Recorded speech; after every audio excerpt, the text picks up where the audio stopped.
आदरणीय आचार्य श्री, सुपरवाइजर श्री, तमाम गुरुगण, वाला विद्यार्थी मित्रों तथा अत्रे उपस्थित एवं महानुभावों ધોરણ 10 નો વિદ્યાર્થી પુષ્પા અંકિત હું આજના ધોરણ 10 અને 12 ના શુભેચ્છા સમારોહમાં આપનું હાર્દિક સ્વાગત કરું છું. સ્વાગતમ.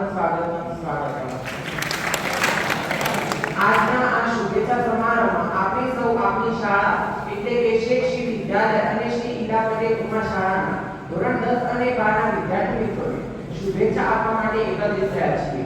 આજના આ શુભેચ્છા સમારોહમાં મને પોતાના પ્રતિભાવો રજૂ કરવા મળ્યા તે ખરેખર મારી માટે ગર્વ લેવાયેલી બાબત છે. આંખોમાં જે નીરને હૈયું હરખાય, આંખોમાં જે નીરને હૈયું હરખાય, મેળાવવાની સોગાતો વિધાનનું ઉદાહરણ સહાય. આ શાળા મારા માટે સામાન્ય શાળા માત્ર નથી, પરંતુ એક એવું વિજ્ઞાન મંદિર છે કે જ્યાં હું ભક્તિ સમાન અભ્યાસ કરું છું અને અહીં ઉપસ્થિત એવા દેવ સમાન ગુરુજનો કે જે મને પ્રસાદરૂપી માર્ગદર્શન પ્રદાન કરે છે.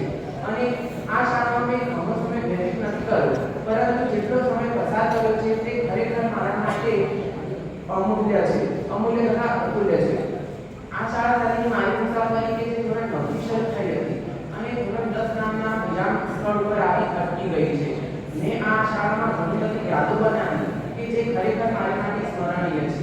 We didn't realize we were making memories, we just knew we were having fun.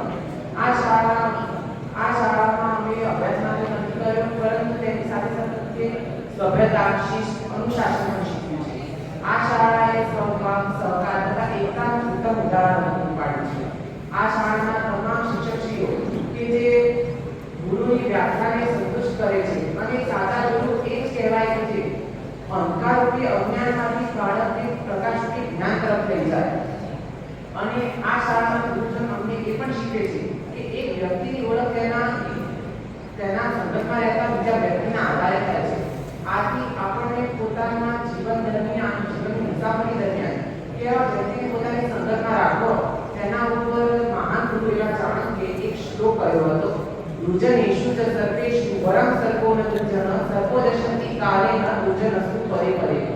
એક આપણને ખરાબ વૃત્તિ ધરાવનાર મનુષ્ય અને એક સર્પ બંનેમાંથી કોઈ એકની પસંદગી કરવાનું કહ્યું હોય તો આપણને ખરાબ વૃત્તિ ધરાવનાર માણસની જગ્યાએ એક સર્પની પસંદગી કરવી જોઈએ.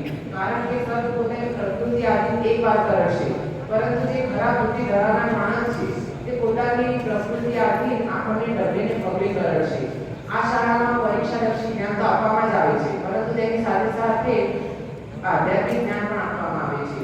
આ શાળામાં આધ્યાત્મિક જ્ઞાન અંતર્ગત અમારા ગુરુજનો કે જે અમને શ્રીમદ ભાગવત ગીતાના શ્લોકોનું ઉચ્ચારણ કરી અને તેની સમજૂતી આપે છે કે જેનું અમે પોતાના જીવનમાં અનુકરણ કરીએ છીએ. એવો જ એક શ્લોક હું અહીં પ્રસ્તુત કરવા માંગુ છું.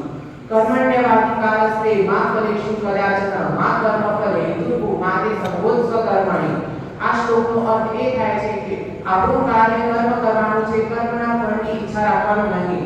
આથી આપણને કર્મ કરવું જોઈએ, કર્મના ફળની ઈચ્છા ન રાખવી જોઈએ. હવે અંતે બસ હું એટલું જ કહીશ કે મને પોતાના મિત્રો તથા શિક્ષકોથી જુદા પડવાનો દુઃખ તો છે, પરંતુ તેની સાથે સાથે સફળતાના નવા શિખરો સર કરવાની આશા પણ છે. મેં જે પણ કંઈ આ શાળાથી મેળવ્યું છે તે બદલ હું તેમનો આભારી છું. आपसे पहले भी कई आए, कई आपके बाद आएंगे, आपसे पहले भी कई आए, कई आपके बाद आएंगे. सच कहते हैं ईश्वर की कसम आप हमें सबसे ज्यादा याद आएंगे. अस्तु. जय हिंद, जय भारत.